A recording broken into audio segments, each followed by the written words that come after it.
આ સાથે જ ઉત્તર ગુજરાતમાં હીટ વેવની આગાહી વ્યક્ત કરવામાં આવી છે। હવામાન વિભાગે અનુમાન વ્યક્ત કર્યું છે કે ઉત્તર ગુજરાતમાં હીટ વેવ રહેશે। પશ્ચિમી પવનો ગરમ ફૂંકાતા ગરમીનું પ્રમાણ પણ વધશે। સૌથી વધુ સુરેન્દ્રનગરમાં 44 ડિગ્રી તાપમાન નોંધાયું છે। અમદાવાદમાં 43.1 ડિગ્રી અને કંડલામાં 43 ડિગ્રી તાપમાન નોંધાયું છે। તો ગાંધીનગરમાં 42.8 અને અમરેલીમાં 42.7 ડિગ્રી તાપમાન નોંધાયું। રાજકોટમાં 42.8 અને ડીસામાં 41.8 ડિગ્રી તાપમાન નોંધાયું।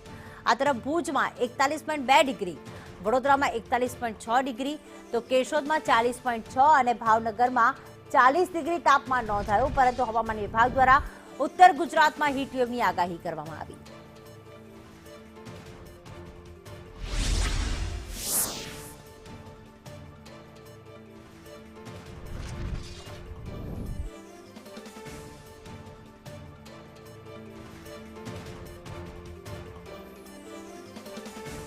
તો કયા જિલ્લામાં કેટલું તાપમાન નોંધાયું આપણે બતાવી રહ્યા છીએ, જેમાં ડીસામાં 41.8 ડિગ્રી તાપમાન નોંધાયું છે, વડોદરામાં પણ 41.6 ડિગ્રી, કેશોદમાં 40.6 ડિગ્રી।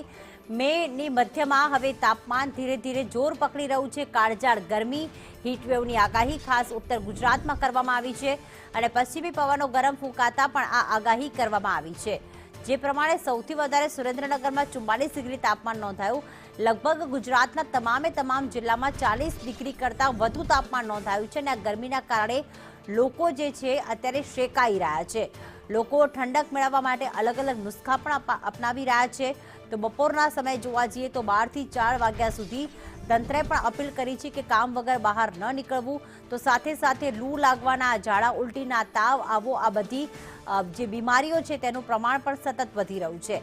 હીટ સ્ટ્રોકના દર્દીઓ પણ નોંધાઈ રહ્યા છે, જેના કારણે અલગ અલગ હોસ્પિટલમાં અલાયદું વોર્ડ પણ ઊભું કરવું પડ્યું છે અને એની વચ્ચે આ હીટ વેવની આગાહી।